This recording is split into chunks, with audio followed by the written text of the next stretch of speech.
Like the video, subscribe to the channel and press the bell icon for latest video updates. ਦਰਸ਼ਕੋ ਸਤੰਬਰ ਮਹੀਨੇ America ਵਿਖੇ ਹੋਣ ਵਾਲੇ G7 ਦੇਸ਼ਾਂ ਵਿੱਚ ਭਾਰਤ ਨੂੰ ਵੀ ਪ੍ਰੈਜ਼ੀਡੈਂਟ ਟਰੰਪ ਵੱਲੋਂ ਇਨਵਾਈਟ ਕੀਤਾ ਗਿਆ ਹੈਗਾ, ਜੋ ਕਿ ਅੱਛੀ ਖਬਰ ਹੈਗੀ ਆ। India at G7, Trump's invite to Modi is start but membership a long way away. While US President Trump has expressed a desire to expand the G7 membership to include India and other countries, the proposal will require the approval of all member nations. G7 the participation ਹੀ ਬਹੁਤ ਵੱਡੀ important ਹੈਗੀ ਆ। ਇੱਕ ਵਾਰੀ start ਹੋ ਜਾਵੇ ਫਿਰ member ਵੀ ਬਣ ਸਕਦਾ ਹੈਗਾ। According to sources, while president Trump has expressed a desire to expand G7 membership during a phone call with Prime Minister Modi while inviting him to attend the meet Tuesday. The real challenge for New Delhi begins now when it has to leverage its diplomatic weight with each and every G7 member to be part of this prominent group. G7 group बहुत अच्छा एक group हैगा. During the telephone conversation, President Trump conveyed his desire to expand the ambit of the grouping beyond the existing membership to include India, other important countries including India, said a statement by Ministry of External Affairs. ਇਸੇ ਸੰਬੰਧ ਵਿੱਚ ਅਸੀਂ retired ambassador Ramesh Chandra ਜੀ ਨਾਲ ਗੱਲਬਾਤ ਕੀਤੀ। ਆਓ ਉਸ ਗੱਲਬਾਤ ਦੇ ਅੰਸ਼ ਦਿਖਾਉਂਦੇ ਆ ਤੁਹਾਨੂੰ। ਦਰਸ਼ਕੋ, ਸਾਡੇ ਭਾਰਤ ਇੰਡੀਆ ਬੜਾ ਮਹਾਨ ਦੇਸ਼ ਹੈਗਾ, ਪਰ ਸਾਡੇ ਅੰਤਰਰਾਸ਼ਟਰੀ ਪੱਧਰ ਤੇ ਮੋਦੀ ਸਾਹਿਬ ਕੋਸ਼ਿਸ਼ ਕਰ ਰਹੇ ਹੈਗੇ ਜਿੰਨਾ ਕੰਟਰੀ ਨੂੰ ਉੱਪਰ ਲਿਜਾ ਸਕਾਂ ਲਿਜਾਵਾਂ, ਪਰ ਕੁਝ ਜਿਹੜੇ ਸਾਡੇ ਗੁਆਂਢੀ ਜਾਂ ਦੂਸਰੇ ਦੇਸ਼ ਇਸ ਤਰ੍ਹਾਂ ਦੀ ਉਹ ਸਕੀਮਾਂ ਬਣਾਉਂਦੇ ਹੈਗੇ ਵੀ ਜਿਹੜਾ ਭਾਰਤ ਨੂੰ ਬਣਦਾ ਰੁਤਬਾ ਉਹ ਨਾ ਮਿਲ ਸਕੇ। ਖਾਸ ਤੌਰ ਤੇ G7 ਕੰਟਰੀ ਵਿੱਚ ਅਮਰੀਕਾ ਜਾਂ ਹੋਰ ਕੰਟਰੀ ਚਾਹੁੰਦੇ ਵੀ ਜਿਹੜਾ ਭਾਰਤ ਵੀ ਉਹਦਾ ਮੈਂਬਰ ਬਣੇ। ਉਹਦੇ ਨਾਲ ਕੀ ਬੈਨੀਫਿਟ ਹੋਏਗਾ? ਉਧਰ ਨੇਪਾਲ ਦਾ ਮੈਪ ਦਾ ਕ੍ਰਾਈਸਿਸ ਚੱਲਦਾ ਹੈਗਾ, ਸਾਡੇ ਚਾਈਨਾ ਨਾਲ ਵੀ ਥੋੜਾ ਜਿਹਾ ਉਹ ਬਦਮਾਸ਼ੀ ਕਰ ਰਿਹਾ ਇਸ ਮਾਮਲੇ 'ਚ। ਇਹ ਸਾਰੇ ਅਸੀਂ ਮਸਲੇ ਡਿਸਕਸ ਕਰਾਂਗੇ। ਸਾਡੇ ਨਾਲ ਨੇ ਸ਼੍ਰੀ ਰਮੇਸ਼ ਚੰਦਰ ਜੀ, ਜੋ ਕਿ ਸਾਬਕਾ ਅੰਬੈਸਡਰ ਰਹੇ ਹੈਗੇ ਆ ਬੈਲਾਰੂਸ ਵਿਖੇ। ਇਹ ਤੋਂ ਪਹਿਲਾਂ ਵੀ ਇਹ ਬਹੁਤ ਸਾਰੇ ਵਿਦੇਸ਼ਾਂ ਵਿੱਚ ਖਾਸ ਤੌਰ ਤੇ ਵੱਖ-ਵੱਖ ਅੰਬੈਸੀਆਂ ਵਿੱਚ ਇਹੋ ਭਾਰਤ ਦੀ ਪ੍ਰਤੀਨਿਧਤਾ ਕਰ ਚੁੱਕੇ ਆ। ਸਰ, ਸਾਡੇ ਪ੍ਰੋਗਰਾਮ ਵਿੱਚ ਬਹੁਤ-ਬਹੁਤ ਸਵਾਗਤ ਆ। ਸਰ, ਇਹ ਜਿਹੜੇ G7 ਕੰਟਰੀਜ਼ ਆ, ਇਹ ਬੜਾ ਡਿਵੈਲਪਡ ਕੰਟਰੀਜ਼ ਦਾ ਗਰੁੱਪ ਹੈਗਾ। ਹੁਣ ਅਮਰੀਕਾ ਚਾਹੁੰਦਾ ਹੈਗਾ ਜਾਂ ਭਾਰਤ ਦੇ ਜਿਸ ਤਰ੍ਹਾਂ ਕਰਕੇ ਵੀ ਇਹ ਵੀ ਇਹਦਾ ਮੈਂਬਰ ਬਣ ਜਾਵੇ, ਇਹਦੇ ਨਾਲ ਰਸ਼ੀਆ ਤੇ ਇੱਕ ਦੋ ਕੰਟਰੀਜ਼ ਹੋਰ ਵੀ ਇਹਦੇ ਮੈਂਬਰ ਬਣਨ। ਇਹ G7 ਕੰਟਰੀਜ਼ ਕਿਹੜੇ ਹੈਗੇ ਆ ਜਿਹੜੇ ਪੁਰਾਣੇ ਐਗਜ਼ਿਸਟਿੰਗ, ਤੇ ਜੇ ਕਿਹੜੇ-ਕਿਹੜੇ ਇਹਦੇ ਵਿੱਚ ਹੋਰ ਸ਼ਾਮਲ ਹੋਣਗੇ? ਖਾਸ ਤੌਰ ਤੇ ਜੇ ਭਾਰਤ ਸ਼ਾਮਲ ਹੋ ਜਾਂਦਾ ਤੇ ਇਹਦਾ ਕੀ ਬੈਨੀਫਿਟ ਭਾਰਤ ਨੂੰ ਮਿਲਦਾ ਹੈਗਾ? ਜੀ ਹਾਂ G7 ਇੱਕ ਗਰੁੱਪ ਹੈ ਜੀ, ਇਹ 1975 ਦੇ ਵਿੱਚ ਬਣਿਆ ਸੀ। ਅੱਛਾ ਜੀ। ਇਹ ਗਰੁੱਪ ਹੈਗਾ ਆ ਜਿਹੜੇ ਕਿ ਐਡਵਾਂਸਡ ਇਕਨੋਮੀਜ਼, ਜਿਹੜੀਆਂ ਕਿ ਇੰਟਰਨੈਸ਼ਨਲ ਮੋਨਿਟਰੀ ਫੰਡ ਨੇ ਡਿਕਲੇਅਰ ਕੀਤੀਆਂ ਕਿ ਸਭ ਤੋਂ ਜ਼ਿਆਦਾ ਐਡਵਾਂਸਡ ਇਕਨੋਮੀਜ਼ ਆ। ਇਹ ਗਰੁੱਪ ਬਣਿਆ ਸੀਗਾ ਇੰਟਰਨੈਸ਼ਨਲ ਇੰਟਰਗਵਰਨਮੈਂਟਲ ਗਰੁੱਪ ਫਾਰ ਇਕਨੋਮਿਕਸ ਜਾਂ ਇਕਨੋਮਿਕ ਪਾਲਿਸੀਜ਼ ਦੇ ਬਾਰੇ ਇਹ ਗਰੁੱਪ ਬਣਿਆ ਸੀਗਾ, ਜਿਹਦੇ ਵਿੱਚ 8 ਮੈਂਬਰ ਸੀਗੇ। 1975 ਚ ਬਣਿਆ ਸੀ, ਜਿਹਦੇ ਵਿੱਚ 8 ਮੈਂਬਰ ਸੀਗੇ America, Germany, France, Japan, Canada, Russia. ਉਸ ਵੇਲੇ ਰਸ਼ੀਆ ਵੀ ਇਹਦਾ ਮੈਂਬਰ ਸੀਗਾ। ਅੱਛਾ, ਜਦੋਂ ਬਣਿਆ ਸੀ, ਜਦੋਂ ਪਹਿਲਾਂ ਬਣਿਆ ਸੀ, ਉਹਨੂੰ ਉਹ G8 ਕਹਿੰਦੇ ਸੀਗੇ। ਇਹ ਹੁਣ G7 ਕਹਿਣ ਲੱਗ ਪਏ ਆ।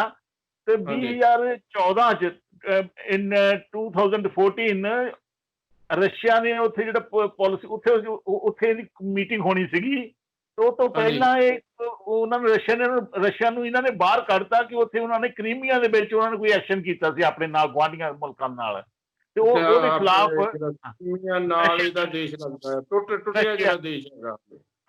ਜਿਹੜੇ ਕ੍ਰੀਮੀਆ ਦੇ ਵਿੱਚ ਉਹਨਾਂ ਨੇ ਐਕਸ਼ਨ ਕੀਤਾ ਯੂਕਰੇਨ ਦੇ ਨਾਲ, ਤੇ ਉਹਦੇ ਪ੍ਰੋਟੈਸਟ ਵਿੱਚ ਉਹਨਾਂ ਨੇ ਰਸ਼ੀਆ ਨੂੰ ਬਾਹਰ ਕੱਢ ਦਿੱਤਾ, ਜਿਹਦੇ ਨਾਲ ਹੁਣ ਫਿਰ ਉਹ G7 ਉਦੋਂ ਬਣ ਗਿਆ। ਇਹ ਹਿਸਟੋਰੀਕਲ ਬੈਕਗਰਾਉਂਡ ਆ। ਇਹ ਜਿਹੜਾ ਹਰ ਸਾਲ ਇਹਦੀਆਂ ਹਰ ਜਗ੍ਹਾ ਤੇ ਮੀਟਿੰਗਾਂ ਹੁੰਦੀਆਂ ਆ, ਤੇ ਉਹ ਤੋਂ ਇਲਾਵਾ ਜਿਹੜੇ ਯੂਰਪੀਅਨ ਯੂਨੀਅਨ ਆ ਉਹਨੂੰ ਵੀ ਹਾਂਜੀ। ਇਹਦੇ ਵਿੱਚ ਐਡ ਕੀਤਾ ਜਾਂਦਾ ਆ, ਤੇ ਇਹ ਬੈਠ ਕੇ ਹਾਂਜੀ। ਸਾਰੇ ਸੰਸਾਰ ਦੀ ਜਿਹੜੀ ਇਕਨੋਮਿਕ ਪਾਲਿਸੀਜ਼ ਆ, ਇਕਨੋਮਿਕ ਟ੍ਰੈਂਡਸ ਆ, ਇਕਨੋਮਿਕ ਡਿਵੈਲਪਮੈਂਟ ਆ, ਸਾਰੀ ਇਕਨੋਮੀ ਨੂੰ ਵਰਲਡ ਵਿੱਚ ਕਿੱਦਾਂ ਕੀਤਾ ਜਾਣਾ ਆ, ਇਹ ਡਿਸਕਸ ਕਰਦੇ ਆ ਸਾਰੇ ਵਰਲਡ ਇਕਨੋਮੀਜ਼ ਨੂੰ ਬੈਠ ਕੇ। ਇਹ ਇੱਕ ਮੀਟਿੰਗ ਹੁੰਦੀ ਆ। ਇਹ ਮੀਟਿੰਗ ਹਾਂਜੀ। ਅਸਲਾਂ 'ਚ ਇਹ ਮੀਟਿੰਗ ਪਹਿਲਾਂ ਮੇਰੇ ਖਿਆਲ ਮਾਰਚ ਅਪ੍ਰੈਲ ਦੇ ਵਿੱਚ ਕੈਂਪ ਡੇਵਿਡ ਅਮਰੀਕਾ 'ਚ ਹੋਣੀ ਸੀ। ਹਾਂਜੀ। ਜਿਹੜਾ ਇਸ ਸਾਲ ਦਾ ਪ੍ਰੈਜ਼ੀਡੈਂਟ ਹੈਗਾ ਆ ਅਮਰੀਕਾ, ਹਾਂਜੀ। ਹਰ ਸਾਲ ਹੁੰਦੀ ਆ। ਇਸ ਸਾਲ ਅਮਰੀਕਾ ਪ੍ਰੈਜ਼ੀਡੈਂਟ ਉਹਦੀ ਮੀਟਿੰਗ ਹੋਣੀ ਸੀ, ਵੀ ਜੇ ਕੋਵਿਡ ਆ ਗਿਆ, ਇਹ ਕਰੋਨਾ ਦੀ ਵਜ੍ਹਾ ਨਾਲ ਉਹ ਮੀਟਿੰਗ ਪੋਸਟਪੋਨ ਹੋ ਗਈ, ਤੇ ਉਹਨਾਂ ਨੇ ਹਾਂਜੀ। ਕਿਹਾ ਸਭ ਕਰਾਂਗੇ। ਹੁਣ ਉਹ ਹਾਂਜੀ। ਮੀਟਿੰਗ ਹੋਣੀ ਸੀ, ਹਾਂਜੀ। ਉਹਨਾਂ ਨੇ ਪ੍ਰੈਜ਼ੀਡੈਂਟ ਡੋਨਲਡ ਟਰੰਪ ਨੇ ਕਿਹਾ ਸੀ। ਤੇ ਹਾਂਜੀ। ਹੁਣ ਇੰਡੀਆ ਵਾਸਤੇ ਇਹਦਾ ਬਹੁਤ ਬੜਾ ਮਹੱਤਵ ਆ, ਕਿਉਂਕਿ ਹਾਂਜੀ। ਉਹਦੇ 'ਚ ਵਰਲਡ ਦੀਆਂ ਜਿਹੜੀਆਂ ਵੱਡੀਆਂ ਇਕਨੋਮੀ ਆ ਉਹਦੇ ਵਿੱਚ ਹੈਗੀਆਂ, ਇਹਦੀ ਮੈਂਬਰ ਆ G7 ਦੀਆਂ। ਹਾਂਜੀ। ਤੇ ਹੁਣ ਜਿਹੜੇ ਸਿਨਾਰੀਓ ਚੇਂਜ ਹੋ ਰਿਹਾ ਕਰੋਨਾ ਹਾਂਜੀ। ਵਾਇਰਸ ਦੀ ਵਜ੍ਹਾ, ਸਾਰੇ ਦੁਨੀਆ ਦਾ ਜਿਹੜਾ ਇਕਨੋਮਿਕ ਕਲਾਈਮੇਟ ਆ, ਇਨਵਾਇਰਮੈਂਟ ਆ, ਇਹ ਸਾਰਾ ਹਾਂਜੀ। ਕੁਝ ਇਕਨੋਮਿਕ ਸਿਸਟਮ ਚੇਂਜ ਹੋਣੇ ਆ, ਇੰਟਰਨੈਸ਼ਨਲ ਟ੍ਰੇਡਿੰਗ ਕਾਫੀ ਫਰਕ ਪੈਣਾ ਆ। ਇਹ ਸਾਰੀਆਂ ਚੀਜ਼ਾਂ ਜੀ। ਡਿਸਕਸ ਹੋਈਆਂ ਆ। ਹਾਂਜੀ। ਤੇ ਸਭ ਤੋਂ ਇੰਡੀਆ ਵਾਸਤੇ ਚੰਗੀ ਗੱਲ ਆ, ਮੇਰੇ ਖਿਆਲ ਸੋਚਣ ਵਾਲੀ ਗੱਲ ਆ ਕਿ ਉਹਨਾਂ ਨੇ ਅਸਲਾਂ 'ਚ ਇਹ ਨਵੀਂ ਗੱਲ ਨਹੀਂ ਆ ਇੰਡੀਆ ਵਾਸਤੇ ਕਿ ਉਹਨਾਂ ਨੂੰ G7 'ਚ ਬੁਲਾਇਆ ਗਿਆ। ਪਹਿਲਾਂ ਵੀ ਇੱਕ ਵਾਰੀ ਹਾਂਜੀ। ਫਰਾਂਸ ਦੇ ਵਿੱਚ ਮੀਟਿੰਗ ਹੋਈ ਸੀ, ਉੱਥੇ ਵੀ ਪ੍ਰਧਾਨ ਮੰਤਰੀ ਮੋਦੀ ਸਾਹਿਬ ਨੂੰ ਉੱਥੇ ਦੇ ਪ੍ਰਧਾਨ ਜਿਹੜੇ ਸੀ ਉਸ ਮੀਟਿੰਗ ਦੇ ਪ੍ਰਧਾਨ ਸੀ ਫਰਾਂਸ ਦੇ ਉਹਨਾਂ ਨੇ ਵੀ ਪਹਿਲਾਂ ਬੁਲਾਇਆ ਸੀਗਾ।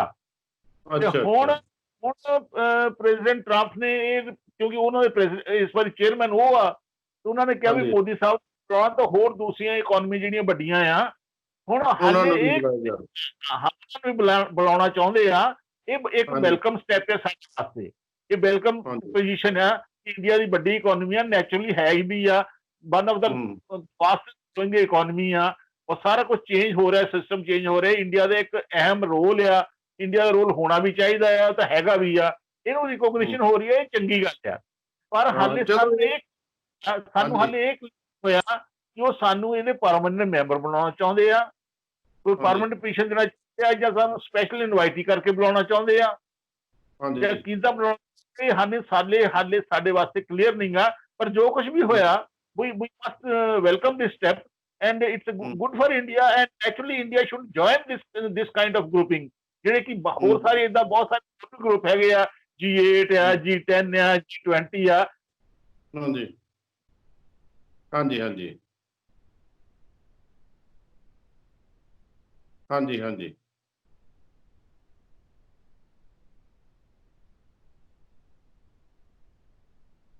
ਹਾਂਜੀ। ਹਾਂਜੀ। ਹਾਂ, ਉਹ ਵਿੱਚ ਟੈਲੀਫੋਨ ਆ ਜਾਂਦਾ ਹੋਰ ਕੋਈ। ਹਾਂ, ਕੋਈ ਗੱਲ ਨਹੀਂ, ਨੋ ਪ੍ਰੋਬਲਮ। ਹਾਂ। ਹਾਂਜੀ। ਤੇ ਇਹਦੀ ਬੈਕਗ੍ਰਾਉਂਡ ਆ, ਤੇ ਇਹ ਵੈਲਕਮ ਸਟੈਪ ਹੈ ਸਾਡੇ ਵਾਸਤੇ, and naturally we must join the mainstream of the international economy, this no problem. ਇਹ ਸਾਰੇ ਇੱਕ ਦੋ ਗੱਲਾਂ ਹੋਰ ਦੱਸੋ। ਜਿਵੇਂ ਆ ਜਿਹੜਾ ਕਰੋਨਾ ਕ੍ਰਾਈਸਿਸ ਆਇਆ ਹੈਗਾ COVID-19 ਕਰਕੇ, ਚਾਈਨਾ ਤੇ ਇਲਜ਼ਾਮ ਲੱਗਦੇ ਹੈਗੇ, ਹੁਣ ਤਾਂ ਬਹੁਤ ਹੱਦ ਤੱਕ ਮਤਲਬ ਸਾਰੇ ਜਿਹੜੇ ਦੇਸ਼ਾਂ ਦਾ ਕੰਸੈਂਸਸ ਬਣਦਾ ਵੀ ਇਹ ਸਾਰੀ ਸ਼ਰਾਰਤ ਪਿੱਛੇ ਇਹਦਾ ਇੱਕ ਹੱਥ ਸੀਗਾ, ਜਿਹਦੇ ਕਰਕੇ ਚਾਈਨਾ ਇੱਕ ਆਈਸੋਲੇਟ ਹੋਇਆ ਹੈਗਾ। ਉਹਦਾ ਐਡਵਾਂਟੇਜ ਕੁਛ ਨਾ ਕੁਛ ਬਹੁਤ ਸਾਰੀਆਂ ਕੰਪਨੀਆਂ ਅਮਰੀਕਨ ਜਾਂ ਹੋਰ ਯੂਰਪੀਅਨ ਬਲਾਕ ਦੀਆਂ, ਉਹ ਇੰਡੀਆ ਵਿੱਚ ਪ੍ਰੋਬੇਬਿਲਿਟੀ ਵੱਧਦੀ ਹੈਗੀ, ਜਿਹਦੇ ਨਾਲ ਇੱਕ ਇੰਡੀਆ ਦਾ ਵੱਡਾ ਰੋਲ ਇੰਟਰਨੈਸ਼ਨਲ ਮਾਰਕੀਟ ਵਿੱਚ ਹੋ ਸਕਦਾ, ਜਿਹਦਾ ਕਰਕੇ ਚਾਈਨਾ ਨੂੰ ਇਸ ਗੱਲ ਦੀ ਤਕਲੀਫ ਹੈ। ਇਹ ਮੇਰੀ ਸਟੇਟਮੈਂਟ ਠੀਕ ਹੈ? ਹਾਂ, ਦੇਖੋ ਚਾਈਨਾ ਦੇ ਨਾਲ ਸਾਡੇ ਦੋਨੇ ਤਰ੍ਹਾਂ ਦੇ ਤਾਲੁਕਾਤ ਆ, ਕੰਪੀਟੀਟਿਵ ਵੀ ਆ ਤੇ ਕੋਆਪਰੇਟਿਵ ਵੀ ਆ। ਅੱਛਾ। ਤੇ ਕੰਪੀਟੀਟਿਵ ਵੀ ਆ। ਅਸੀਂ ਇਹਨਾਂ ਦੋਨਾਂ ਗੱਲਾਂ ਤੋਂ ਇਨਕਾਰ ਨਹੀਂ ਕਰ ਸਕਦੇ। ਇਹ ਅਸੀਂ ਦੋ ਵੱਡੇ ਕੰਟਰੀ ਆ, ਦੋ ਵੱਡੀਆਂ ਇਕਨੋਮੀ ਆ, ਦੋ ਵੱਡੇ ਮੋਸਟ ਪਾਪੂਲੇਟਡ ਕੰਟਰੀ ਆ, ਨੇਬਰ ਆ, ਸਾਰਾ ਕੁਝ ਆ। ਇਹਨਾਂ ਚੀਜ਼ਾਂ ਤੋਂ ਇਨਕਾਰ ਨਹੀਂ ਹੋ ਸਕਦਾ। ਹਾਂ, ਚਾਈਨਾ ਦੇ ਨਾਲ ਜਿੱਦਾਂ ਅਸੀਂ ਕੰਪੀਟੀਟਿਵਨੈਸ ਨਾਲ ਜਾਈਏ, ਤਾਂ ਸਾਨੂੰ ਅਗਰ ਅਸੀਂ ਆਪਣੀ ਇਕਨੋਮੀ ਨੂੰ, ਆਪਣੇ ਸਿਸਟਮ ਨੂੰ ਚੇਂਜ ਕਰਕੇ ਬਾਹਰਲੀ ਇਨਵੈਸਟਮੈਂਟ ਸਾਡੇ ਕੋਲ ਆਉਣੀਆਂ ਚਾਹੁਣ, ਤਾਂ we should welcome them, but at the same time must create infrastructure and facilities for them, ਤਾਂ ਹੀ ਉਹ ਲੋਕ ਆਉਣਗੇ ਨਾ। ਇਸ ਹਾਂਜੀ ਅੱਛਾ ਹਾਂਜੀ ਇਸ ਵੇਲੇ ਥੋੜਾ ਜਿਹਾ ਨੈਚੁਰਲੀ ਹੀਟ ਮਹਿਸੂਸ ਕਰ ਰਿਹਾ ਵਰਲਡ ਇਕੋਨਮੀ ਤੋਂ, ਅਮਰੀਕਾ ਤੋਂ, ਹੋਰਾਂ ਤੋਂ, ਕਿ ਉਹਨਾਂ ਨੇ ਉਹਨਾਂ ਤੇ ਇਲਜ਼ਾਮ ਲੱਗ ਰਹੇ ਆ। ਹਾਲਾਂਕਿ ਇਹ ਪ੍ਰੂਵ ਕਰਨ ਦਾ ਹਾਲੇ ਇਹ ਹਾਲੇ ਇਲਜ਼ਾਮ ਹੀ ਆ। ਕੁਝ ਲੋਕ ਕੁਝ ਕਹਿੰਦੇ ਆ, ਕੁਝ ਲੋਕ ਕੁਝ ਕਹਿੰਦੇ ਆ। ਤੇ ਉਹ ਇਦਾਂ ਹਾਂਜੀ ਕਈ ਜਦ ਤੱਕ ਉਹ ਸਾਬਤ ਨਹੀਂ ਹੋ ਜਾਂਦਾ, ਕਿਉਂਕਿ ਚਾਈਨਾ ਵੀ ਕਿਹੜਾ ਛੋਟਾ ਪਲੇਅਰ ਹੈ। ਚਾਈਨਾ ਵੀ ਇੱਕ ਹਾਂਜੀ ਵਰਲਡ ਪਾਵਰ ਹਾਂ ਬਣਦੇ ਵੱਡਾ ਪਲੇਅਰ ਆ। ਹਾਂਜੀ ਖੜਾ ਹਾਂਜੀ ਆ, ਹਾਂਜੀ ਤੇ ਹਾਂਜੀ ਉਹਦੀ ਵੀ ਆਪਣੀ ਤਾਕਤ ਆ। ਹਾਂਜੀ ਚਾਈਨਾ ਦੀ ਪੂਰੀ ਕੋਸ਼ਿਸ਼ ਹੋਈ ਹੈ ਕਿ ਇੱਥੋਂ ਇਨਵੈਸਟਮੈਂਟ ਫਲਾਈ ਆਊਟ ਨਾ ਕਰੇ ਸਾਡੇ ਕੰਟਰੀ ਚੋਂ। ਹਾਂਜੀ ਹਾਂਜੀ ਅਸੀਂ ਚਾਈਨਾ ਨੂੰ ਸਿਰਫ ਗੱਲਾਂ ਚ ਨਹੀਂ ਡਰਾ ਸਕਦੇ। Let us be practical and ਪ੍ਰੈਗਮੈਟਿਕ।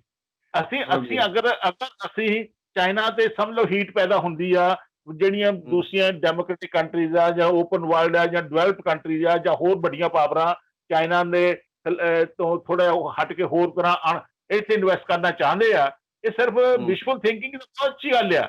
ਪਰ ਸਾਨੂੰ ਉਹਦੇ ਮੈਚਿੰਗ ਫੈਸਿਲਿਟੀ ਕ੍ਰੀਏਟ ਕਰਾਂਗੇ, ਮੈਚਿੰਗ ਇਨਫਰਾਸਟ੍ਰਕਚਰ ਕ੍ਰੀਏਟ ਕਰਾਂਗੇ, ਮੈਚਿੰਗ ਪਾਲਿਸੀਜ਼ ਕ੍ਰੀਏਟ ਕਰਾਂਗੇ, ਵਰਲਡ ਇਕੋਨਮੀ ਨੂੰ ਆਪਣੀ ਇਕੋਨਮੀ ਨਾਲ ਇੰਟੀਗ੍ਰੇਟ ਕਰਾਂਗੇ ਤੇ ਤਾਂ ਹੀ ਗੱਲ ਬਣੇਗੀ। ਹਾਲਾਂਕਿ ਅਸੀਂ ਕਹਿੰਦੇ ਹਾਂ ਕਰਾਂਗੇ, ਪਰ ਅਸੀਂ ਕਰਾਂਗੇ ਤਾਂ ਬਹੁਤ ਚੰਗੀ ਗੱਲ, ਕਿਉਂਕਿ ਇੰਡੀਆ ਇੱਕ ਡੈਮੋਕ੍ਰੈਟਿਕ ਕੰਟਰੀ ਆ। ਇੰਡੀਆ ਇੱਕ ਡੈਮੋਕ੍ਰੈਟਿਕ ਕੰਟਰੀ ਆ, ਐਸਟੈਬਲਿਸ਼ਡ ਡੈਮੋਕ੍ਰੇਸੀ ਆ। ਸਾਡੇ ਕੋਲ ਸਕਿਲਡ ਮੈਨ ਪਾਵਰ ਆ, ਸਾਡੇ ਕੋਲ ਟੈਕਨੋਲੋਜੀ ਆ, ਸਾਡੇ ਕੋਲ ਸਾਰਾ ਵੇਰਵਿੰਦਲ ਹੈਗਾ। ਔਰ ਅਸੀਂ ਉਸ ਸਿਸਟਮ ਨੂੰ ਅਗਰ ਐਕਸਪਲੋਇਟ ਕਰਕੇ, ਮੈਂ ਤਾਂ ਐਕਸਪਲੋਇਟ ਦਾ ਵਰਡ ਇਸਤੇਮਾਲ ਕਰਦਾ ਕਿ India must identify and exploit possibilities. ਤੇ ਉਹ ਕਰਦਾ, ਉਹ ਚ ਕੋਈ ਹਰਜ ਨਹੀਂ। ਸਾਡੇ ਕੋਲ ਅਗਰ ਇਨਵੈਸਟਮੈਂਟ ਆਉਂਦੀ ਆ ਤਾਂ we must welcome them, but at the same time we must be prepared to create matching facilities. ਹਾਂਜੀ ਹਾਂਜੀ The decision to expand the grouping, however, cannot be taken by US alone. Other member countries such as UK, France, Germany, Italy, Japan and Canada have to be taken into confidence. ਇਹਨਾਂ ਦੀ approval ਹੋਣੀ ਵੀ ਬਹੁਤ ਲਾਜ਼ਮੀ ਹੈਗੀ ਆ। ਪਰ ਕੁਛ country ਨੇ Russia ਨੂੰ ਇਨਕਲੂਡ ਕਰਨ 'ਤੇ ਆਪਣਾ ਜਿਹੜਾ ਹੈਗਾ ਇਤਰਾਜ਼ ਜਤਾਇਆ ਹੈਗਾ। ਇਹਦੇ ਨਾਲ lack of consensus on Trump's expansion plan. Earlier this month president Trump has announced that he was keen to expand the GS, including Russia, Australia and South Korea, apart from India. So, ਇਹਦੇ ਸੰਬੰਧ ਵਿੱਚ on one hand UK, Canada have stated they do not want Russia to re-enter the group. Moscow has from group in 2014 for its annexation of Crimea. Prior to that, grouping was known as G8. ਅੱਛਾ, ਇੱਕ ਦੋ ਗੱਲਾਂ ਸਾਰੀ ਇਹਦੇ ਨਾਲ related ਹੋਰ ਹੈਗੀਆਂ। ਇਹ ਮੋਦੀ ਸਾਹਿਬ ਦਾ ਬਾਹਰਲੇ ਦੇਸ਼ਾਂ ਵਿੱਚ ਤਾਂ ਥੋੜਾ ਜਿਹਾ ਜਲਵਾ ਹੈਗਾ, ਹੋਇਆ ਵੀ ਆ ਜਦੋਂ ਦਾ ਇਹ ਦੂਸਰੀ ਟਰਮ ਮਿਲੀ ਹੈਗੀ ਆ। ਪਹਿਲੀ ਟਰਮ ਤੇ ਵੀ ਥੋੜਾ ਜਿਹਾ ਇਹਨਾਂ ਨੇ ਇੰਟਰਨੈਸ਼ਨਲ ਪ੍ਰੈਸਟੀਜ ਜਿਹੜਾ ਕੰਟਰੀ ਦਾ ਅਪ ਕੀਤਾ ਹੈਗਾ। ਪਰ ਜੇ ਇਕਨੋਮਿਕ ਫਰੰਟ ਤੇ ਦੇਖੀਏ, ਲਗਾਤਾਰ ਜਿਹੜਾ ਹੈਗਾ GDP ਸਾਡੀ ਘਟ ਰਹੀ ਹੈਗੀ ਆ। ਮਤਲਬ 22 ਮਾਰਚ ਨੂੰ ਲੋਕਡਾਊਨ ਲੱਗਾ, 22 ਮਾਰਚ ਤੱਕ ਜਿਹੜਾ ਉਹ GDP ਸੀ ਉਹ ਘਟ ਕੇ 3.1 ਰਹਿ ਗਿਆ, ਜਿਹੜਾ ਕਿ ਪਿਛਲੇ 11 ਸਾਲ ਤੋਂ ਲੋਐਸਟ ਹੈਗਾ। ਇਹ ਮੋਦੀ ਸਾਹਿਬ ਦੇ ਰਜੀਮ ਵਿੱਚ ਸਾਡੀ ਇਕਨੋਮਿਕ ਰਿਸੈਸ਼ਨ ਕਿਉਂ ਆ ਰਹੀ ਹੈਗੀ ਆ, ਜਦ ਕਿ ਬਹੁਤ ਸਾਰੀਆਂ ਇਹਨਾਂ ਨੂੰ ਕ੍ਰੀਏਟਿਵ ਸਟੈਪ ਲੈਣੇ ਚਾਹੀਦੇ ਆ। ਘੱਟੋ ਘੱਟ 7.5 8 ਤੇ GDP ਟਿਕਣੀ ਚਾਹੀਦੀ ਆ, ਤਾਂ ਦੇ ਇੰਟਰਨੈਸ਼ਨਲ ਲੈਵਲ ਤੇ ਸਾਡੀ ਪ੍ਰੈਸਟੀਜ ਰਿਸਟੋਰ ਹੁੰਦੀ ਹੈਗੀ ਆ। ਹਾਲਾਂਕਿ ਭਾਰਤ ਸਾਹਿਬ, ਮੈਂ ਕੋਈ ਇਕੋਨੋਮਿਸਟ ਤਾਂ ਨਹੀਂ ਗਾ, ਪਰ ਜਿਹੜੀ ਇੱਕ diplomat as a diplomatic assessment ਜਿਹੜੇ ਐਨਾਲਾਈਜ਼ ਕਰਦਾ ਮੈਂ ਗੱਲ ਨੂੰ, ਕਿ ਇੱਕ ਤਾਂ ਵਰਲਡ ਇਕੋਨਮੀ, ਸਾਰੀ ਵਰਲਡ ਇਕੋਨਮੀ ਇਫੈਕਟਡ ਆ ਔਰ ਸਾਰਿਆਂ ਦੀ GDP ਵੀ ਔਰ ਜਿਹੜੀ ਗਰੋਥ ਰੇਟ ਆ ਘਟ ਰਹੀ ਆ, ਘਟੇਗੀ। ਇਹ ਹਾਲਾਤ ਹੀ ਪਰ ਦੂਸਰੀ ਗੱਲ ਇਹ ਵੀ ਆ ਕਿ ਆਪਣੀਆਂ ਸਰਕਾਰ ਦੀਆਂ ਪਾਲਿਸੀਜ਼ ਜਿਹੜੀਆਂ ਆ ਉਹ ਸਾਡੇ ਨਾਲ ਆਪਣੇ ਨਾਲ ਮੈਚ ਕਰਨੀਆਂ ਚਾਹੀਦੀਆਂ। ਆਪਣੀ ਜ਼ਰੂਰਤ ਦੇ ਮੁਤਾਬਕ ਸਾਨੂੰ ਕਰਨਾ ਚਾਹੀਦਾ। ਹਾਲਾਂਕਿ ਇਹ ਪੱਕੀ ਗੱਲ ਆ ਕਿ ਇੰਡੀਆ ਬੜਾ ਕੰਟਰੀ ਆ, ਇੰਡੀਆ ਦੀ ਰਿਕੋਗਨੀਸ਼ਨ ਬਾਹਰ ਵੱਧ ਰਹੀ ਆ। ਪਹਿਲਾਂ ਵੀ ਰਿਕੋਗਨੀਸ਼ਨ ਸੀ, ਮੋਦੀ ਸਾਹਿਬ ਦੇ ਆਉਣ ਨਾਲ ਹੋਰ ਵਧੀ ਆ। ਇਹ ਵਧੀ ਤਾਂ ਚੰਗੀ ਗੱਲ ਆ, ਅਸੀਂ ਉਹਨੂੰ ਕਿੱਦਾਂ ਮੇਨਟੇਨ ਕਰੀਏ।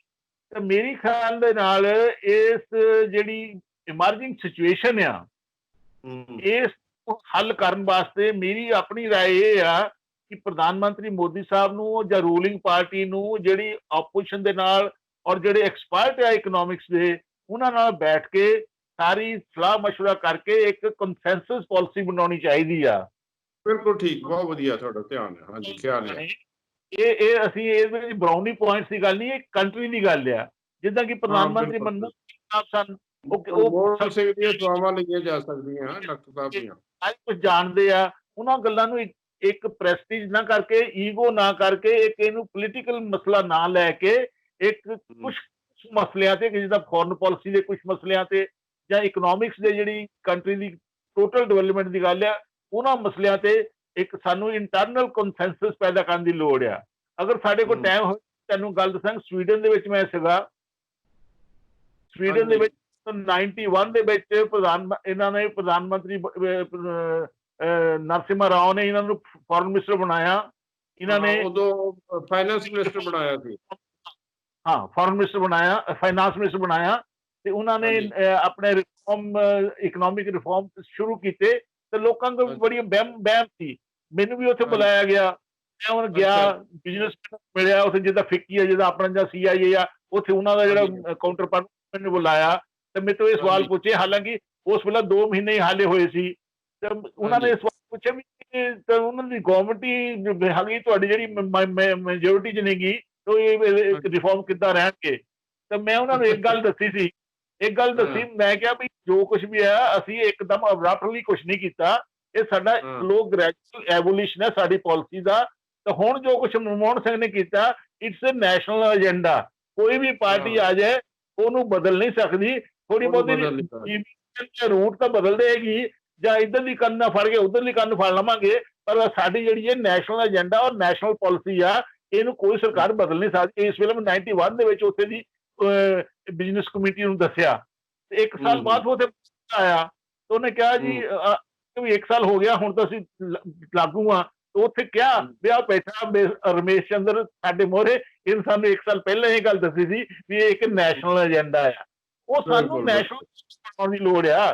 ਬੈਠ ਕੇ ਪ੍ਰਧਾਨ ਮੰਤਰੀ ਮੋਦੀ ਸਾਹਿਬ ਜਾਂ ਕੋਈ ਵੀ ਰੂਲਿੰਗ ਪਾਰਟੀ ਹੋਵੇ, ਤੇ ਦੂਸਰੀ ਜਿਹੜੀ ਆਪੋਜੀਸ਼ਨ ਜਿਹੜੇ ਐਕਸਪਰਟ ਲੋਕ ਹੈ, ਇੱਕ ਨੈਸ਼ਨਲ ਏਜੰਡਾ ਬਣਾ ਕੇ ਆਪਣੇ ਕੰਟਰੀ ਦੀ ਇਕਨੋਮੀ ਨੂੰ ਗਾਂਹ ਵਧਾਉਣ ਦੀ ਲੋੜ ਆ, ਨਾ ਕਿ ਸਾਨੂੰ ਛੋਟੇ ਛੋਟੇ ਇੰਟਰਨਲ ਸਟ੍ਰਾਈਫ ਦੇ ਵਿੱਚ ਪੈ ਕੇ ਕੰਟਰੀ ਨੂੰ ਖਰਾਬ ਕਰਨ ਦੀ ਗੱਲ ਨਾ ਕਰਨ। ਇਸੇ ਤਰ੍ਹਾਂ ਫੋਰਨ ਪਾਲਿਸੀ ਚ ਜਿੱਦਾਂ ਮੈਂ ਕਿਹਾ ਕਿ G7 ਚ ਬੁਲਾਉਣ, ਸਾਨੂੰ G8 ਚ ਬੁਲਾਉਣ, G10 ਚ ਬੁਲਾਉਣ। Why not? India permanent member UN। ਸਾਡਾ ਪ੍ਰੋਫਾਈਲ ਵੱਧ ਰਿਹਾ, ਔਰ ਸਾਡਾ ਪ੍ਰੋਫਾਈਲ ਵਧਿਆ ਤਾਂ ਬਹੁਤ ਚੰਗੀ ਗੱਲ ਆ। ਪ੍ਰਧਾਨ ਮੰਤਰੀ ਮੋਦੀ ਸਾਹਿਬ ਦਾ ਮਤਲਬ ਹੈ ਇੰਡੀਆ ਦੀ ਰਿਕੋਗਨੀਸ਼ਨ, ਸਾਰੇ ਕੰਟਰੀ ਦੀ ਬਹਿਬੂਦੀ ਦੀ ਰਿਕੋਗਨੀਸ਼ਨ। ਤੇ ਇਹ ਤਾਂ ਇੱਕ ਸਾਰੀਆਂ ਗੱਲਾਂ ਨਾਲ ਚੱਲਣੀਆਂ। ਜਿਵੇਂ obvious ਹੈਗਾ, on the other hand, China is upset at the plans to expand G7, stating that such action will result in creation of a small circle against Beijing, and thus such a plan is not viable. A formal expansion of the grouping will require the consensus of all members, which have not happened before. Arun Kumar Singh, a veteran diplomat and former Indian ambassador to US, told the journalists, "This is the first time that President Trump, being the chair of G7 grouping, has expressed his proposal to expand the group. How smooth the process will remains to be seen. Countries such as Canada and UK have already expressed opposition to the Russia's re-inclusion." ਹਾਂਜੀ, ਅੱਛਾ sir, ਇੱਕ ਦੋ ਗੱਲਾਂ ਹੋ ਰਿਹਾ। ਜਿਵੇਂ ਨੇਪਾਲ ਸਾਡਾ friendly ਆ ਕੰਟਰੀ, ਸਾਡਾ ਨੇਬਰ ਵੀ ਆ। ਇਹ ਜਦੋਂ ਪਿਛਲੀ ਵਾਰੀ ਮੋਦੀ ਸਾਹਿਬ ਪਹਿਲੀ ਵਾਰੀ ਟਰਮ ਪ੍ਰਧਾਨ ਮੰਤਰੀ ਬਣੇ ਸੀ, ਪਹਿਲਾ ਵਿਜ਼ਿਟ ਜਿੰਨਾ ਕਿ ਮੈਨੂੰ ਯਾਦ ਆ ਇਹਨਾਂ ਦਾ ਨੇਪਾਲ ਦਾ ਸੀ। ਉੱਥੇ ਜਾ ਕੇ ਬੜੇ ਇਹਨਾਂ ਨੇ ਇੱਕ TT ਸਾਈਨ ਕੀਤੀ ਸੀ, ਬੜੀ ਇਹਨਾਂ ਨੂੰ ਆਪਣੇ ਵੱਲੋਂ ਗ੍ਰਾਂਟ ਵੀ ਦਿੱਤੀ ਸੀ, ਤਾਂ ਕਿ ਉਹਨਾਂ ਨੇ ਕਿਹਾ ਸੀ ਵੀ ਅਸੀਂ ਇੱਕ ਦੂਜੇ ਦੇ ਜਿਹੜੇ ਸਾਰੇ ਇਸ਼ੂਜ਼ ਆ ਇੱਕ ਦੂਜੇ ਦੀ ਹੈਲਪ ਨਾਲ ਕਰਾਂਗੇ। ਆ ਹੁਣ ਜਿੰਨਾ ਇੰਸੀਡੈਂਟਸ ਹੋਈਆਂ ਹੈਗੀਆਂ ਬਾਰਡਰ ਇਸ਼ੂ ਨੂੰ ਲੈ ਕੇ, ਉਹਨਾਂ ਨੇ ਨੇਪਾਲ ਨੇ ਆਪਣਾ ਜਿਹੜਾ ਮੈਪ ਜਾਰੀ ਕੀਤਾ ਹੈਗਾ, ਉਹਨਾਂ ਨੇ ਕੌਂਸਟੀਟਿਊਸ਼ਨ ਅਮੈਂਡਮੈਂਟ ਵੀ ਪਾਰਲੀਮੈਂਟ 'ਚ ਵੀ ਆਪਣਾ ਉਹ ਮੁੱਦਾ ਉਠਾਇਆ ਹੈਗਾ। ਇਹ ਕੀ ਕ੍ਰਾਈਸਿਸ ਹੈਗਾ, ਜਦ ਕਿ ਇਦਾਂ ਦਾ ਇਹਦੇ ਪਿੱਛੇ ਚਾਈਨਾ ਦੀ ਕੋਈ ਸ਼ਰਾਰਤ ਹੋ ਸਕਦੀ ਹੈਗੀ ਜਾਂ ਕੋਈ ਹੋਰ ਏਜੰਡਾ ਹੈਗਾ? ਏਜੰਡਾ ਕੋਈ ਨਹੀਂਗਾ ਜੀ। ਇਹ ਜਿਹੜੀ ਇਸ ਵੇਲੇ ਪੜ੍ਹਨ ਜਾਂਦੇ, ਦੇਖੋ 150 ਸਾਲ ਤੋਂ ਪਹਿਲਾਂ ਇਸ ਤੱਕ ਕਿਸੇ ਨੇ ਇਸ ਬਾਰਡਰ ਨੂੰ ਆਬਜੈਕਸ਼ਨ ਨਹੀਂ ਕੀਤਾ, ਨੇਪਾਲ ਨੇ ਕਦੀ ਵੀ। ਹਾਂਜੀ ਹਾਂਜੀ ਨੇਪਾਲ ਬਾਰਡਰ ਤੇ ਕੋਈ ਆਬਜੈਕਸ਼ਨ ਨਹੀਂ ਕਦੀ ਕੀਤਾ। ਹੁਣ ਉੱਥੇ ਕਾਂਗਰਸ ਸਰਕਾਰ ਆ, ਉੱਥੇ ਵੀ ਕਾਂਗਰਸ ਪਾਰਟੀ ਦੀ ਸਰਕਾਰ ਹੈ, ਤੇ ਉੱਥੇ ਵੀ ਕਾਂਗਰਸ ਪਾਰਟੀ ਨਾਲ ਆ। ਨਾਲੇ ਚਾਈਨਾ ਦੀ ਇਹ ਸਾਨੂੰ ਇਨਸਰਕਲ ਕਰਨ ਦੀ ਪਾਲਿਸੀ ਆ ਕਿ ਇੰਡੀਆ ਨੂੰ ਹਮੇਸ਼ਾ ਟੋਸ ਤੇ ਰੱਖਣਾ। ਟੋਸ ਤੇ ਰੱਖਿਓ, ਮਤਲਬ ਹਾਂ ਹਾਂ ਠੀਕ ਠੀਕ ਠੀਕ। ਇਹ ਉੱਥੇ ਨੇਪਾਲ ਦੀ ਸ਼ਾਹ ਹੈ, ਉਹਨਾਂ ਨੂੰ ਉਹ ਪੈਸੇ ਦਿੰਦੇ ਆ, ਕਹਿੰਦੇ diplomacy no lunch is free. ਉਹ ਉੱਥੇ ਪੈਸੇ ਸਿੱਟਦਾ, ਆਪਣੇ ਫਾਇਦੇ ਲਈ ਇੰਡੀਆ ਭੜਕਾਉਂਦਾ। ਇਸੇ ਤਰ੍ਹਾਂ ਪਾਕਿਸਤਾਨ ਦੇ ਨਾਲ ਇਕਨੋਮਿਕ ਕਾਰੀਡੋਰ ਬਣਾਉਣਾ ਚਾਹੁੰਦਾ, ਉਧਰ ਸ਼੍ਰੀਲੰਕਾ ਪੋਰਟ ਡਿਵੈਲਪ ਕਰ ਰਿਹਾ, ਉਧਰ ਗਵਾਦਾਰ ਪੋਰਟ, ਉਧਰ ਮਾਲਦਾਈਵ ਕਰ ਰਿਹਾ। ਇਹ ਇੱਕ ਇੰਡੀਅਨ ਦੇ ਵਿੱਚ ਆਪਣੀ ਧਾਕ ਜਮਾਉਣਾ ਚਾਹੁੰਦਾ। ਇੱਕ ਇਹ ਆਨ ਗੋਇੰਗ ਡਿਪਲੋਮੈਟਿਕ ਮੈਨੂਵਰਸ ਆ, ਡਿਪਲੋਮੈਟਿਕ ਸਟ੍ਰੈਟੇਜਿਕ ਵਾਰਫੇਅਰ ਆ, ਜੋ ਕੁਛ ਵੀ ਜਿਹਨੂੰ ਮਰਜ਼ੀ ਕਹਿ ਲਓ। ਪਰ ਨੇਪਾਲ ਦੇ ਨਾਲ ਸਾਨੂੰ ਇੱਕ ਚੰਗੇ ਤਾਲੁਕਾਤ ਬਣਾ ਕੇ ਰੱਖਣੇ ਸਾਡੇ ਜ਼ਰੂਰੀ ਹੈ, ਕਿਉਂਕਿ ਨੇਪਾਲ ਬਾਰਡਰ ਸਾਡਾ ਓਪਨ ਆ, ਬਹੁਤ ਰਿਲੇਸ਼ਨ ਰਹੇ ਆ। ਵਨ ਆਫ ਦਾ ਹਿੰਦੂ ਸੀਗਾ, ਹੁਣ ਤਾਂ ਨਹੀਂ ਆ। ਇੱਥੇ 85% ਹਿੰਦੂ ਲੋਕ ਰਹਿੰਦੇ ਆ ਇੰਡੀਆ 'ਚ ਵੀ। ਤੇ ਇਹ ਗੱਲਾਂ ਦਾ ਨਾਲ ਪਰ ਇਹ ਸਾਡੇ ਵਾਸਤੇ ਫਿਕਰ ਕਰਨ ਦੀ ਲੋੜ ਹੈ ਕਿ ਵੀ ਸਾਡੇ ਜਿਹੜੇ ਨਾਲ ਸਾਡੇ ਗੁਆਂਢੀ ਕੰਟਰੀ, ਸਾਰ ਕੰਟਰੀ ਤੇ ਜਿਹੜੀ ਸਾਡੇ ਨੇਬਰਿੰਗ ਕੰਟਰੀ ਆ, ਛੋਟੇ ਕੰਟਰੀ ਆ, ਉਹਨਾਂ ਨੂੰ ਅਸੀਂ ਅਕੋਮੋਡੇਟ ਕਰਕੇ ਰੱਖੀਏ। ਉਹ ਸਾਡੀ ਸਰਕਾਰ ਨੂੰ, ਸਾਡੀ ਪਾਲਿਸੀ ਨੂੰ, long term policy, foreign policy ਨੂੰ ਸਾਨੂੰ ਉਹਨੂੰ ਅਸੈਸ ਕਰਨਾ ਪਏਗਾ ਕਿ ਸਾਨੂੰ ਕੀ ਕਰਨਾ ਚਾਹੀਦਾ ਕਿ ਬਾਹਰਲਾ ਕੰਟਰੀ ਆ ਕੇ ਇੱਕ ਦੂਸਰਾ ਵੱਡਾ ਨੇਬਰ ਸਾਡੇ ਤੋਂ ਜਿਹੜਾ ਦੂਰ ਉਹਨਾਂ ਤੋਂ ਹੈਗਾ, ਉਹ ਸਾਨੂੰ ਆ ਕੇ ਪਛਾਣ ਕਰੇ। ਇਹ ਗੱਲਾਂ ਤਾਂ ਆਨਗੋਇੰਗ ਡਿਪਲੋਮੇਸੀ ਦੀਆਂ ਹੈਗੀਆਂ, ਪਰ ਸਾਨੂੰ ਆਪਣੀਆਂ ਪਾਲਿਸੀਜ਼ ਨੂੰ ਸੋਚ ਸਮਝ ਕੇ ਅਮੈਂਡ ਕਰਨ ਦੀ ਲੋੜ ਹੈ ਤਾਂ ਅਮੈਂਡ ਕਰਨ ਦੀ ਲੋੜ ਆ। ਪਰ ਜੇ ਕੋਈ ਬੰਦਾ ਸਾਨੂੰ ਬੁੱਲੀ ਕਰਨ ਦੀ ਕੋਸ਼ਿਸ਼ ਕਰੇ, ਸਾਨੂੰ ਆਪਣਿਆਂ ਨੂੰ ਸਟਰੋਂਗ ਕਰਨਾ ਚਾਹੀਦਾ। ਹਮੇਸ਼ਾ ਤੋਂ ਇਸ ਪਾਲਿਸੀਜ਼, ਇਸ ਗੱਲ ਦਾ ਫੇਵਰ 'ਚ ਰਿਹਾ ਕਿ ਇੱਕ ਫੋਰਨ ਪਾਲਿਸੀ ਇਜ਼ ਔਰ security policy is an extension of internal policy. Internally strong ਆ, ਇੰਟਰਨਲੀ ਅਸੀਂ ਡਿਵੈਲਪਡ ਆ, ਇਕਨੋਮਿਕਲੀ ਅਸੀਂ ਸਟਰੋਂਗ ਆ, ਸੋਸ਼ਲੀ ਅਸੀਂ ਸਟਰੋਂਗ ਆ। ਅਸੀਂ ਆਪਸ ਵਿੱਚ ਤਾਂ ਨਹੀਂ ਲੜੀ ਮਰੀ ਜਾਂਦੇ। ਇਹ ਅਗਰ ਸਾਡੀ ਇੰਟਰਨਲ ਸਟਰੈਂਥ ਹੋਵੇ ਤਾਂ it will be shown, it will automatically show itself in our foreign relationship also। ਇਹ ਸਾਨੂੰ ਇੰਟਰਨਲੀ ਬੈਠ ਕੇ ਸੋਚਣਾ ਆ। ਫੋਰਨ ਪਾਲਿਸੀ ਜਿਹੜੀ ਹੱਲ, ਇਹ ਬੜੀ ਫਿਕਰ ਵਾਲੀ ਗੱਲ ਆ ਕਿ ਸਾਡੇ ਜਿਹੜੇ ਪੜੋਸੀ ਕੰਟਰੀ ਆ, ਉਹਨਾਂ ਨੂੰ ਚਾਈਨਾ ਜਾਂ ਹੋਰ ਕੋਈ ਦੂਸਰੇ ਲੋਕ ਲਿਓਰ ਕਰਕੇ ਜਾਂ ਪੈਸੇ ਦੇ ਕੇ ਜਾਂ ਹੋਰ ਕੁਝ ਕਰਕੇ ਕਰੀ ਜਾਣ। ਅੱਛਾ, ਫਿਰ ਇਹ ਕਹਿੰਦੇ ਅਸੀਂ ਕਹਿੰਦੇ ਉਹ ਪੈਸੇ ਦਿੰਦੇ ਆ। ਜੇ ਪੈਸੇ ਦਿੰਦੇ ਤੁਸੀਂ ਵੀ ਦੇ ਦਿਓ ਪੈਸੇ, ਜੇ ਸਾਡੇ ਕੋਲ ਹੈਗੇ ਆਪਣੀ ਤਾਕਤ ਪੈਦਾ ਕਰੋ। ਅਸੀਂ ਇਹ ਤਾਂ ਨਹੀਂ ਕਹਿ ਸਕਦੇ ਮੈਂ ਪਹਿਲਾਂ ਹੀ, ਹੁਣ ਮੈਨੂੰ ਯਾਦ ਨਹੀਂ, ਕਾਫੀ ਜ਼ਿਆਦਾ ਗ੍ਰਾਂਟ ਦਿੱਤੀ ਸੀ ਇੰਡੀਆ ਨੇ ਇਹਨਾਂ ਨੂੰ, ਨੇਪਾਲ ਨੂੰ। ਦਿੰਦੇ ਅਸੀਂ ਸਿਰਫ ਨੇਪਾਲ ਨੂੰ ਨਹੀਂ ਦਿੰਦੇ, ਕਿਸੇ ਨੂੰ ਪਤਾ ਨਹੀਂ, ਬਹੁਤ ਸਾਰੇ ਲੋਕਾਂ ਨੂੰ। India is a donor country for 110 developing country. ਅੱਛਾ ਅੱਛਾ ਅੱਛਾ ਅੱਛਾ ਅੱਛਾ। 20 ਕੰਟਰੀਆਂ ਨੂੰ ਅਸੀਂ ਆਪਣਾ, ਉਹਨੂੰ ਕਹਿੰਦੇ ਆ ਇੰਡੀਅਨ ਫੋਰਨ ਪਾਲਿਸੀ ਦਾ ਆਈਟੈਕ ਪ੍ਰੋਗਰਾਮ। ਅੱਛਾ ਅੱਛਾ ਅੱਛਾ। ਹਾਂ, ਉਹਨਾਂ ਨੂੰ ਅਸੀਂ ਗ੍ਰਾਂਟ ਦਿੰਦੇ ਆ ਕੰਟਰੀਆਂ ਨੂੰ ਫਰੈਂਡਲੀ ਰਿਲੇਸ਼ਨ ਮੇਨਟੇਨ ਕਰਨ ਲਈ। ਉਹਨਾਂ ਨੂੰ ਹਾਂ ਸਾਰੇ ਡਿਵੈਲਪ ਕਰਨ ਨੂੰ ਦਿੰਦੇ ਆ, ਆਪਣੇ ਗੁਆਂਢੀਆਂ ਕੰਟਰੀਆਂ ਨੂੰ ਵੀ ਦਿੰਦੇ ਆ, ਨੇਪਾਲ ਨੂੰ ਦਿੰਦੇ ਆ, ਸ਼੍ਰੀਲੰਕਾ ਨੂੰ ਦਿੰਦੇ ਆ, ਮਾਲਦਾਈਵ ਨੂੰ ਦਿੰਦੇ ਆ, ਬੰਗਲਾਦੇਸ਼ ਨੂੰ ਦਿੰਦੇ ਆ, ਬਹੁਤ ਸਾਰੇ ਅਫਰੀਕਾ ਦੀਆਂ ਔਰ ਦੂਸਰੇ ਲੈਟਿਨ ਅਮਰੀਕਾ ਦੀਆਂ ਕੰਟਰੀਆਂ ਨੂੰ ਵੀ ਦਿੰਦੇ ਆ। ਉਹ ਵੀ ਉਹਨਾਂ ਨੂੰ ਵੀ ਗ੍ਰਾਂਟ ਦਿੰਦੇ ਆ। ਬਿਲਕੁਲ ਠੀਕ। India is not a small country, ਪਰ ਸਾਨੂੰ ਸੈਂਟਰਲ ਏਸ਼ੀਅਨ ਕੰਟਰੀਆਂ ਨੂੰ ਦਿੰਦੇ ਆ। ਇਹ ਇੱਕ ਆਨਗੋਇੰਗ ਪ੍ਰੋਸੈਸ ਆ ਇੰਡੀਆ ਦੀ। ਇਹ ਗੱਲ ਨੂੰ ਸ਼ਾਇਦ ਸਾਰੇ ਇੰਡੀਅਨ ਵੀ ਨਹੀਂ ਜਾਣਦੇ ਵੀ ਅਸੀਂ ਕਿੰਨੇ ਕੰਟਰੀਆਂ ਨੂੰ ਅਸੀਂ ਇਕਨੋਮਿਕ ਅਸਿਸਟੈਂਸ ਦਿੰਦੇ ਆ। ਇਹ ਲੋਕਾਂ ਨੂੰ, ਮੇਰੇ ਖਿਆਲ ਇੰਡੀਅਨਾਂ ਨੂੰ ਇਹ ਨਹੀਂ ਪਤਾ। ਹਾਂਜੀ ਹਾਂਜੀ। ਇੱਕ ਸਰ ਲਾਸਟ ਸਵਾਲ ਦੱਸੋ ਮੈਨੂੰ, ਇਹ ਜਿਹੜਾ ਲਦਾਖ ਦਾ ਸਾਡਾ ਬਾਰਡਰ ਡਿਸਪਿਊਟ ਆ ਚਾਈਨਾ ਦਾ, ਹਾਲਾਂਕਿ ਇੰਡੀਆ ਨੇ ਸਪਸ਼ਟ ਕੀਤਾ ਹੈਗਾ ਜਿਹੜੀ ਸਾਡੀ ਆਲਰੇਡੀ ਸਾਡੀ ਇੰਡੀਅਨ ਸਾਈਡ ਦੀ ਬਾਉਂਡਰੀ, ਉਹਦੇ ਵਿੱਚ we are at liberty to do whatsoever we like, ਉਹਦਾ ਕੋਈ ਇਸ਼ੂ ਨਹੀਂ। ਉਹ ਸੈਟਲ ਚਾਈਨਾ ਨਾਲ ਹੋ ਗਿਆ, ਕਿੰਨਾ ਕੁ ਹੋ ਗਿਆ, ਕਿੰਨਾ ਕੁ ਰਹਿੰਦਾ ਹੈਗਾ ਲੇਟੈਸਟ ਰਿਪੋਰਟ ਕੋਈ? ਚਾਈਨਾ ਨਾਲ ਸਾਡਾ ਬਹੁਤ ਬੜਾ 4000 ਕਿਲੋਮੀਟਰ 2000-5000 ਕਿਲੋ ਆਪਣੇ ਮੀਲ ਵੱਡਾ ਬਾਰਡਰ ਆ, ਬਹੁਤ ਸਾਰਾ ਹਾਂਜੀ ਬਾਰਡਰ ਡਿਮਾਰਕੇਟਡ ਆ। ਇਸ ਹਾਂਜੀ ਕਰਕੇ ਉਹਨੂੰ ਲਾਈਨ ਐਕਚੁਅਲ ਕੰਟਰੋਲ ਹੈ, ਜਦੋਂ ਕੋਈ ਬਾਹਰ ਤੋਂ ਬਾਅਦ ਹੋਰ ਵੀ ਮਤਲਬ ਸਾਡਾ ਬਾਰਡਰ ਉਹਨਾਂ ਡਿਮਾਰਕੇਟਡ ਨਹੀਂ ਹੈ ਚਾਈਨਾ ਨਾਲ। ਹੁਣ ਹਾਂਜੀ ਪਹਿਲਾਂ ਹਾਂਜੀ ਉਹ ਕੁਛ ਨਾ ਕੁਛ ਇਧਰ, ਹਾਲਾਂਕਿ ਇਹ ਵੀ ਫੈਕਟ ਆ ਕਿ 1962 ਤੋਂ ਬਾਅਦ ਕੋਈ ਉੱਥੇ ਗੋਲੀ ਵੀ ਨਹੀਂ ਚੱਲੀ। ਅਸੀਂ ਉੱਥੇ ਪੀਸ ਐਂਡ ਟ੍ਰੈਂਕੁਇਲਿਟੀ ਸਾਡਾ ਉਹਨਾਂ ਐਗਰੀਮੈਂਟ ਆ। ਦੋਨੋਂ ਹਾਂਜੀ ਸਰਕਾਰਾਂ ਸਟਰੋਂਗ ਆ, ਦੋਨੋਂ ਕੰਟਰੀ ਹਾਂਜੀ ਬੜੇ ਸਟਰੋਂਗ ਆ, ਬੜੇ ਕੰਟਰੀ ਆ। ਉਹਨਾਂ ਨੂੰ ਪਤਾ ਵੀ ਜੇਕਰ ਕੋਈ ਗੜਬੜ ਹੋਈ ਤਾਂ ਉਹਨਾਂ ਨੂੰ ਹੁਣ ਕੰਟਰੋਲ ਕਰਨਾ ਬੜਾ ਔਖਾ ਹੋਏਗਾ। ਇਸ ਕਰਕੇ ਗੜਬੜ ਜ਼ਿਆਦਾ ਹੋਣ ਦੀ ਸੰਭਾਵਨਾ ਬਹੁਤ ਘੱਟ ਆ। ਦੋਨਾਂ ਕੰਟਰੀਆਂ ਨੂੰ ਪਤਾ ਆ ਇਸ ਗੱਲ ਦਾ। ਹਾਂ ਪਰ ਹਾਂ ਬਿਲਕੁਲ ਠੀਕ ਹੈ।